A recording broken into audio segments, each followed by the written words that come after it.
Welcome dear students in AC starter. आज मैं आपको वर्कशीट 24 मैथ्स की 9th क्लास की करवाने जा रहा हूँ। ये जो वर्कशीट 24 है ये चैप्टर नंबर 6 से रिलेटेड है और चैप्टर नंबर 6 से हम पहले भी बहुत सारी वर्कशीट कर चुके हैं। आज की जो वर्कशीट है उसमें 2 क्वेश्चन रहने वाले हैं। पहला जो क्वेश्चन है आप देख सकते हैं, आपको दिखाई दे रहा होगा। मैंने हिंदी मीडियम और इंग्लिश मीडियम दोनों के लिए किया है, आप चिंता मत कीजिए, आपको दोनों में आंसर्स मिल जाएंगे। लेकिन पहले आप थोड़ा सा कंसेप्ट समझ लीजिए कि इस क्वेश्चन में है क्या।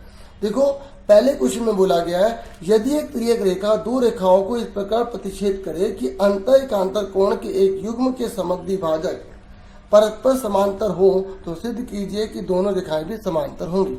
अब इसका मतलब क्या है? इसका मतलब ये कह रहा है कि अगर 2 लाइन हमने ड्रॉ करी है और एक लाइन को क्या करके जा रही है, इंटरसेक्ट करके जा रही है, इस लाइन को तिर्यक रेखा कहते हैं, इंग्लिश में ट्रांसवर्सल रे कहते हैं। वो कह रहा है ये जो अल्टरनेट एंगल बन रहे हैं ना, ये इसको बाइसेक्ट करती हुई लाइन जो है ना, ये बाइसेक्ट का मतलब होता है इस पूरे के पूरे एंगल को 2 इक्वल पार्ट में डिवाइड करना। ऐसे ही ये इसको बाइसेक्ट कर रही है, ये पूरे के पूरे एंगल को 2 इक्वल पार्ट में डिवाइड कर रही है। ठीक है, कह रहा है कि अगर ये जो बाइसेक्ट करके जो लाइन जा रही है ना, ये दोनों लाइन अगर आपस में क्या है, पैरेलल है। क्या है? पैरेलल है। तो आपको ये प्रूव करके दिखाना है ये जो लाइन जिस पे वो बाइसेक्ट है ना, ये जो लाइन है ये दोनों आपस में पैरेलल होंगी। ठीक है, एल क्या होगा, एम के पैरेलल होगा, हमें प्रूव करना है। ठीक है, मैंने आंसर सारे कर रखे हैं, आप सिर्फ कंसेप्ट समझ लो ताकि जब आप आंसर करो आपको क्लियर हो जाए है क्या। पूरे की चीज बताऊंगा आपको। देखो, आपको मैंने अभी क्या बताया कि ये जो है पूरा एंगल, इस एंगल को ये लाइन क्या कर रही है, बाइसेक्ट कर रही है। इसका मतलब ये दोनों आपस में क्या इक्वल। मैंने इसको 1 मान लिया, इसको मैंने 2 मान लिया। ऐसे ही ये वाली लाइन इस पूरे एंगल को बाइसेक्ट कर रही है, मैंने इसको 3 मान लिया, इसको 4 मान लिया। अब एक बात बताओ, ये वाला जो एंगल है, ये वाला जो एंगल है पूरे का क्या होगा, आधा होगा। ऐसे ही ये जो पूरा एंगल है, ये पूरा जो आपको दिखाई दे रहा है, ये पूरा का पूरा जो होगा इसका डबल होगा ना। ठीक है, क्योंकि हमें क्या करना है, हमें इस लाइन को इस लाइन के पैरेलल करना है। और आपको पता होना चाहिए कि 2 लाइन पैरेलल कब होती है, अगर उनके अल्टरनेट इंटीरियर एंगल बराबर हो, या 2 लाइन पैरेलल तब होंगी जब उनके करस्पॉन्डिंग एंगल बराबर हो। अल्टरनेट इंटीरियर एंगल को बोलते हैं अंतःएकांतर कोण और करस्पॉन्डिंग एंगल को बोलते हैं संगत कोण। ठीक है, जो आपकी वर्कशीट में सॉल्यूशन दे रखा है ना, वो करस्पॉन्डिंग एंगल के बेस पर दे रखा है, लेकिन जो उसने क्वेश्चन पूछा है उसने अल्टरनेट इंटीरियर एंगल के बेस पर पूछा है। समझ रहे हो मैं क्या बताना चाहता हूँ? देखो, ये क्वेश्चन बहुत इंपॉर्टेंट भी है और थोड़ा कॉम्प्लिकेटेड भी है। आप 1-2 बार वीडियो देखोगे तो आपको अच्छे से क्लियर हो जाएगा। ठीक है, अगर आप शुरू से ध्यान दे रहे हो तो हो सकता है एक ही बार में क्लियर हो जाए। ठीक है, तो आपको मैं बताना चाहता हूँ कि हमें इस लाइन को इसके पैरेलल करना है। तो ये लाइन इसके पैरेलल तभी हो पाएगी जब अल्टरनेट इंटीरियर एंगल इक्वल होंगे। क्या होंगे? अल्टरनेट इंटीरियर एंगल इक्वल होंगे। अब ध्यान से सुनो, क्योंकि ये लाइन इसके पैरेलल ऑलरेडी है, ये लाइन इसके समांतर है ना। ये लाइन क्या इसके समांतर है, ये लाइन इसके समांतर है। तो 1 बराबर 3 के तो पहले से ही है, 1 बराबर 3 तो पहले से ही है।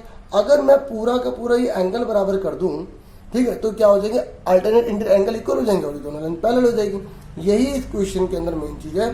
ठीक है, तो हमने क्या करा कि ये वाला जो एंगल है ना, एक मैंने इसको डबल कर दिया। डबल करा तो ये किसके बराबर आ गया, इस पूरे के बराबर आ जाएगा। ठीक है, इस पूरे के बराबर। ऐसे ही इस एंगल 3 को मैंने डबल करा तो ये पूरे के बराबर आ गया। ठीक है, अब ध्यान से सुनो, एंगल 1 और 3 आपस में बराबर है, तो 2 एंगल 1 और 2 एंगल 3 भी तो बराबर होंगे। तो अब ये दोनों आपस में क्या हो गए, बराबर हो गए। जब ये आपस में बराबर हो गए तो इसका मतलब क्या हुआ, अल्टरनेट एंगल इक्वल है और ये क्या है, ट्रांसवर्सल है। तो इसका मतलब ये दोनों लाइन क्या होगी, पैरेलल होगी। अब आप इसमें समझ लीजिए ताकि आपको अच्छे से क्लियर हो जाए। देखो, ये फिगर आपको खुद ड्रॉ करनी है, फिगर क्वेश्चन में नहीं दे रखी होगी। तो सबसे पहले दिया क्या है, दिया है क्वेश्चन में से नोट करना है आपको। क्या दिया है, एक त्रिक रेखा एडी। हमने नाम अपने आप दिया है, तो यहाँ पे मैंने यहाँ क्वेश्चन में खाली त्रिक रेखा लिखा है ना, हमने यहाँ पे नाम लिख लिया एडी। तो ये एडी है, यहाँ लिखा था त्रिक रेखा। समझ रहे हो, मैं क्वेश्चन भी समझा रहा हूँ। 2 रेखाओं, अब यहाँ पे सिर्फ 2 रेखाओं लिखा है। हमने कौन सी 2 रेखाएं ली है, 2 रेखा कौन सी ली है, एक लिए हमने पी क्यू और दूसरी ली है आर एस। पी क्यू तथा आर एस को क्रमशः बिंदु और बी तथा सी पर प्रतिच्छेद करती हैं। कहाँ काटते हैं, बी और सी पर काटती हैं। ठीक है, और किरण बीई, ये जो किरण है, ये रे, ये बीई, ये किरण, ठीक है, किसको बाइसेक्ट करती है, इन दोनों को। इसका नाम क्या है, पीबीसी। तो इसको क्या कर रही है, समद्विभाजित कर रही है। क्या कर रही है, समद्विभाजित। इंग्लिश में बताया आगे। ठीक है, पहले हिंदी में देख लो। और जो इंग्लिश में देखना चाहते हैं वीडियो को आगे कर लें। ठीक है, ऐसे सी जी, ध्यान से देखिए, ये जो सी जी है ये इसको क्या करती है, समद्विभाज्य करती है, इसको बी सी एस को। ठीक है, इस तरीके से बी पैरेलल है सी जी के, बी पैरेलल सी जी के हमें क्वेश्चन में दे रखा है। मैंने भी आपको समझाया था ना, ये हमें इसके पैरेलल दे रखा है। अब हमें सिद्ध करना है, क्या प्रूव करना है, मैंने आपको बताया था कि हमें प्रूव करना है P Q parallel R S. अब क्वेश्चन में देखो कैसे पता चलेगा, लास्ट में लिखा हुआ है सिद्ध कीजिए कि दोनों रेखाएं भी परस्पर समांतर होती हैं। ठीक है, तो पी क्यू किसके पैरेलल हो गया, आर एस के पैरेलल हो गया। ठीक है, ये हमें सिद्ध करना है, ये हमें सिद्ध करना है। उसके बाद उपत्ति में आ जाए, उपत्ति मतलब होता है प्रूव करने जा रहे हैं। ठीक है, आप यहाँ पे प्रमाण भी लिख सकते हैं, क्या लिख सकते हैं, प्रमाण। ठीक है, आपकी मर्जी है। अब देखो, अब आप ध्यान से देखिए, ये वाली जो लाइन है जो हमें गिवन होता है ना, उसी से आंसर निकाला जाता है। ये जो बीई है ये पूरे के पूरे को क्या कर रहा है, बाइसेक्ट कर रहा है। तो इसका मतलब ये जो एंगल एक है इसका मैं डबल कर दूं, इस एंगल एक का डबल कर दूं तो ये पूरे के बराबर आएगा ना। ठीक है, अब ध्यान से सुनो, एग्जाम्पल सुनो। इस पूरे के पास 100 रुपये हैं, कितने रुपये, 100 रुपये। ये लाइन जा रही है, इनको बराबर बांट रही है, यानी कि इनके बार 50-50 हुए। तो अगर मैं 50 का डबल करूँ तो 100 ही तो आएगा। ये 50 है, ये 100 है, तो जो छोटे वाला होगा उसको तो 2 से मल्टीप्लाई करूंगा ताकि वो इसके इक्वल आ जाए। ठीक है, समझा कि दोबारा समझ लो, ये पूरा का पूरा कितना है, 100 रुपये। इन दोनों में 50-50 है, और मुझे इस एंगल को लेना है। क्यों इस एंगल को क्यों लेना है, मैं 2 को क्यों नहीं ले रहा, क्योंकि हमें एंगल 1 और 1 3 बराबर दे रखे हैं ना। हमें क्वेश्चन पूरा दिमाग में होना चाहिए, ये जेड बन रहा है ना, ये हमें क्वेश्चन में दे रखा है। तो अगर मैं 2 को लूंगा तो 2 से तो कोई रिलेशन ही नहीं बनेगा। ठीक है, तो इसलिए ये 2 आ गया, छोटे वाले को 2 से मल्टीप्लाई करेंगे। ठीक है, पी बी से हमें 100 दे रखा है, एंगल एक कितना दे रखा है, 50, तो 2 से मल्टीप्लाई कर दी तो 100 बराबर 100। तो छोटे वाले को 2 से मल्टीप्लाई कर तो 2 आ गया। तो यहाँ पर हमने एंगल एक डबल है इसका पी बी सी का, ऐसे ही एंगल 3 भी डबल होगा, किसका होगा, एस सी। ठीक है, एस सी बी का। ठीक है, ये लिखा, अब मैं आपको दिखा देता हूँ, ये लिखा हुआ। ठीक है, ये देखिए, एस सी बी लिखिए या बी सी एस लिखिए, बात एक ही होती है। ठीक है, आपको दिखाई दे रहा होगा। उसके बाद अब ध्यान से देखिए, बीई पैरेलल सी जी हमें दे रखा है। देखो ये हमें दे रखा है ना, ये इसके समांतर है, हमें दे रखा है ना, तो हमने यहाँ लिख लिया बी जो है वो समांतर है सी जी के। और एडी क्या है, तिर्यक रेखा है। तिर्यक रेखा किसे कहते हैं, जो 2 लाइनों को काट के जा रही है। जैसे ये लाइन पैरेलल है दोनों, इसको काट के जा रही है, ऐसे ये वाली लाइन और ये लाइन पैरेलल है। आपको कोई सर ये पैरेलल तो लग नहीं, इसको आप आगे बढ़ा के देखो, थोड़ा सा आगे बढ़ा के देखो, लग रही है ना पैरेलल, तो पैरेलल है तो इसको काट के जा रही है। तो इस तरीके से हमने लिख दिया, ये क्या है, पैरेलल है और ये तिर्यक रेखा है। तो इसलिए एंगल 1 बराबर 3 हो गया। एंगल 1 बराबर 3 की क्यों है, हमें दिया हुआ है क्योंकि वो पैरेलल है। जब 2 साइड आपस में पैरेलल होती हैं तो उसके अंतर कोण बराबर होते हैं, ये लिख दिया मैंने नियम द्वारा। अब 1 और 3 है, इनके आगे 2 हमने लगा लिया, डबल कर दिया, क्योंकि बराबर मल्टीप्लाई करो तो वो बराबर रहता है। जैसे यहाँ 4 है, यहाँ 4 है, अब मैं दोनों की 2 तरफ मल्टीप्लाई कर दी तो यहाँ 8 बराबर 8 ही तो आएगा। अब ठीक है ना, तो यहाँ भी 2 की मल्टीप्लाई करी, यहाँ भी 2 की। अब ये 2 एंगल एक किसके बराबर है, 2 एंगल एक किसके बराबर है, ये रहा। ऐसे ही 2 एंगल 3 किसके बराबर है, 2 एंगल 3 इसके बराबर है। तो इस तरीके से दोनों आपस में इक्वल आ गए। अब हम लिखेंगे ये दोनों के दोनों क्या, एकांतर कोण बना रहे हैं। ठीक है, क्या बना रहे हैं, एकांतर कोण, और एकांतर कोण के आपस में बराबर है, क्या है, बराबर। इसलिए क्या हुआ, पी क्यू पैरेलल हो गया R S, P Q parallel क्या हो गया, R S, P Q parallel क्या हो गया, आर एस। इस तरीके से हमारा प्रूफ हो गया। ठीक है, अब आप इसका स्क्रीनशॉट ले सकते हैं। ठीक है, मैं थोड़ा सा ऊपर कर देता हूँ ताकि आपको क्लियर हो जाए। ठीक है, आप ऐसे देख लीजिए, अपना बाद में बड़ा कर लीजिएगा। और सेकंड ये फर्स्ट ही चल रहा है। ठीक है, इस तरीके से। ठीक है, अब सेकंड क्वेश्चन में क्या बोला गया, सेकंड क्वेश्चन में हालांकि मैंने कर रखा है, आप स्क्रीनशॉट ले सकते हैं, लेकिन सेकंड क्वेश्चन में थोड़ा सा आपको मैं ऐसे बता देता हूँ। देखो ये 50 डिग्री दे रखा है हमें, ये हमें एक्स दे रखा है, ये हमें 130 डिग्री दे रखा है, वाई दे रखा है। अब ये क्या बन रही है, एक लाइन बन रही है ना, क्या बन रही है, लाइन। तो ये लाइन है, क्या है, लीनियर पेयर, मतलब रैखिक युग्म। तो 50 + x = कितना आ गया, 180। तो आपने 50 को तो जाके माइनस कर दिया, कितना आ गया, 130 आ गया। अब ध्यान से देखो, ये कांटा लगा बन रहा है, कांटा लगा मतलब क्या, वर्टिकल बुरे एंगल, क्या, वर्टिकल बुरे एंगल। तो y बराबर कितने का आ गया, 130 का आ गया।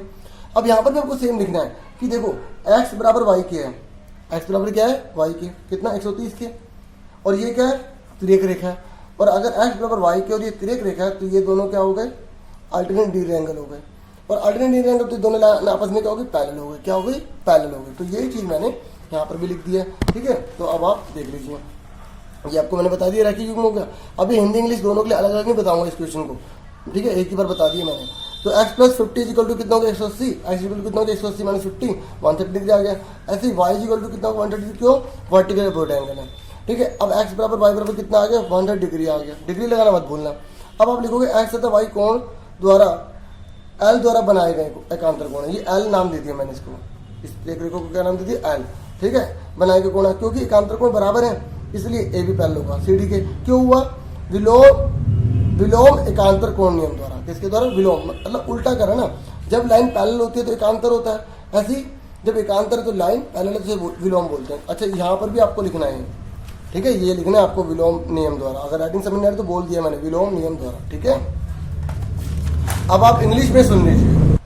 अब इंग्लिश मीडियम वाले बच्चों आप देख लो, देखो हमें क्वेश्चन में प्रूफ क्या करना है, हमें प्रूफ करना है कि ये जो PQ लाइन है RS के पैरेलल होगी। ठीक है, और हमें ये इस एंगल का जो बाइसेक्टर दे रखा है ये BE, और इस एंगल का जो बाइसेक्टर दे रखा है हमें GE। ठीक है, ये हमें गिवन है कि दोनों पैरेलल है। क्या है, पैरेलल है। अगर मैंने देखो हमें 1 बराबर 3 तो दे रखा है ना, हमें 1 बराबर 3 तो दे रखा है। अगर मैं ये पूरा एंगल अगर इक्वल कर दूं, पूरा एंगल इक्वल कर दूं तो ये क्या हो जाएंगे, अल्टरनेट इंटीरियर एंगल इक्वल हो जाएंगे। तो इस तरीके से जब अल्टरनेट इंटीरियर एंगल इक्वल हो जाएंगे तो अगर जब अल्टरनेट इंटीरियर एंगल इक्वल होते हैं तो आमने सामने की जो साइड जो बनती है ट्रांसवर्सल वे के द्वारा वो क्या होती है, पैरेलल होती है। क्या होती है, पैरेलल। इसे बोलते हैं कन्वर्ज अल्टरनेट इंटीरियर थ्योरम के द्वारा। ठीक है, मतलब हमने विलोम करा है, मतलब उल्टा करा है। ठीक है, जब आपको पता होगा जब दो लाइन पैरेलल होती हैं, जब दो लाइन आपस में पैरेलल होती हैं तो अल्टरनेट इंटीरियर एंगल इक्वल होते हैं। यहाँ पर आपको उल्टा करना है, जब अल्टरनेट इंटीरियर एंगल इक्वल है तो दोनों लाइन आपस में क्या होगी, पैरेलल होगी। ठीक है, तो क्योंकि इसमें थ्योरी जा रही थी, बहुत ज़्यादा टाइम लग रहा था, इसलिए मैंने कहा लिखकर आपको ऐसे समझा देता हूँ। तो देखो ये जो लिखा हुआ है ना, ये आपको याद नहीं करना, ये आपके सारे क्वेश्चन में ही दे रखे हैं। ठीक है, ये देखो ये लिखा है, if a transversal intersect two lines such that bisector of a pair of alternate interior angle are parallel। अब यहाँ पर जब हम फिगर बनाएंगे, फिगर आपको खुद बनानी है। ठीक है, फिगर आपको खुद बनानी है, तो अब यहाँ पर तो ट्रांसवर्सल लिखा आएगा, लेकिन जब आंसर लिखोगे तो आपको तो बताना पड़ेगा ना कि आपने कौन सी ट्रांसवर्सल लिया है। तो मैंने यहाँ पर क्या लिख दिया, AD लिख दिया। ठीक है, ये देखो AD आ गया, तो transversal AD intersecting two lines, ये लिखा ना इंटरसेक्टिंग टू लाइन्स, तो किसको इंटरसेक्ट कर रही है, PQ को। ठीक है, और RS कहाँ पे कर रही है, B और C पे कर रही है। ठीक है, कहाँ कर रही है, B और C पे कर रही है रिस्पेक्टिवली। अब रे BE, ये जो रे BE है, ये जो BE जो रे है, ठीक है, एंगल बाइसेक्टर का मतलब ये कि इसको इस पूरे के पूरे एंगल को दो इक्वल पार्ट में डिवाइड कर रही है। ऐसे ही जो CG रे है ना, इस पूरे के पूरे एंगल को दो इक्वल पार्ट में डिवाइड कर रही है। अब इक्वल का मतलब समझते हो ना बच्चों, देखो इक्वल का मतलब है कि अगर किसी के पास 100 रुपीज़ हैं तो उसने उसको दोनों को इक्वल डिस्ट्रीब्यूट कर दिया 50-50, यानी कि जो 50 हुआ पूरे 100 का क्या हुआ, हाफ हुआ, और 100 क्या हुआ, 50 का डबल हुआ। ठीक है, समझ में आ रही है। अब देखो हमें प्रूफ क्या करना है, मैंने आपको बता दिया, हमें प्रूफ क्या करना है, PQ जो है पैरेलल होगा RS के। ठीक है, उसके बाद प्रूफ में आ जाओ, मतलब हम आंसर करने जा रहे हैं। तो आपको पता है ना ये बाइसेक्टर है, और बाइसेक्टर का मतलब क्या होता है, दोनों इक्वल होंगे, दोनों इक्वल होंगे।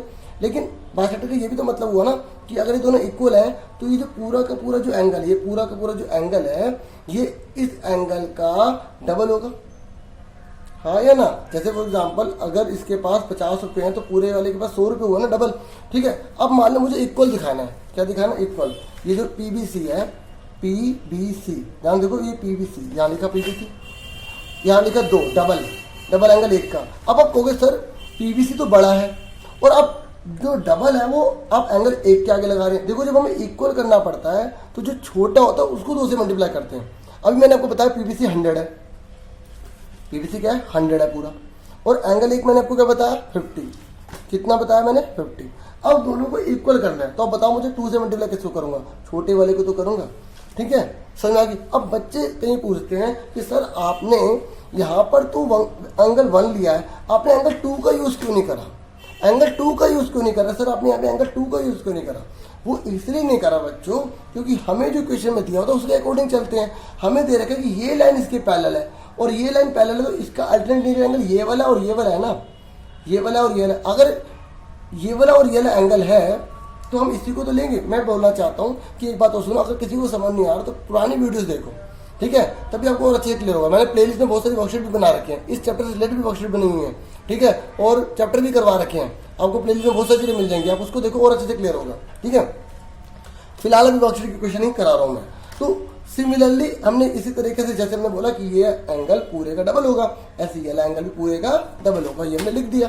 ठीक है, अब हमने लिखा एंगल 1 बराबर एंगल 3 किया। भैया एंगल 1 और ये जो 3 है ये क्यों है 1 बराबर 3 के, क्यों है बताओ, क्यों है एंगल 1 बराबर 3 के? क्योंकि हमें तो दिया हुआ ना ये लाइन इसकी पैरेलल है, तो अल्टरनेट एंगल बराबर होंगे, ये मैंने लिख रखा है। ठीक है, तो अब मैंने इसके आगे क्या लगा दिया, दोनों के आगे 2 लगा दिया, डबल डबल कर दिया। ठीक है, और 2 लगा दिया, तो अब बताओ डबल करेंगे तो ये डबल एंगल 1, तो ये किसके बराबर आएगा, डबल एंगल 1, ये रहा पीबीसी, यहाँ पीबीसी लिख दिया। ऐसे डबल एंगल 3 क्या है, बीसीएस, हमने बीसीएस लिख दिया। ठीक है, अब ध्यान देखो, तो इसका मतलब ये दोनों एंगल क्या हो गए, बराबर, और हमने लिखा कि भाई ये दोनों तो अल्टरनेटिव एंगल है, और क्योंकि ये दोनों इक्वल है इसलिए लाइन क्या हो गई, पैरेलल हो गई। और पैरेलल हो गई तो इसका मतलब किससे प्रूव हुआ, by converse of alternate interior angle. ठीक है, इस तरीके से मैंने आपको क्वेश्चन समझा दिया। फर्स्ट क्वेश्चन तो मैंने आपको बता दिया, और सेकंड क्वेश्चन भी मैंने आपको करवा दिया। अगर आपने सोचा कि अभी इंग्लिश वाला करवा रहे हैं तो मैंने हिंदी इंग्लिश से दोनों करवा दिया, क्योंकि इसमें ज़्यादा कुछ नहीं है, थोड़ा वीडियो को पीछे जाकर देख लेना। ठीक है, उम्मीद करूंगा जो मैंने आज करवाया बहुत आपको अच्छा लगा होगा। लाइक तो बनता है, प्लीज़ शेयर भी करा करो अपने दोस्तों को।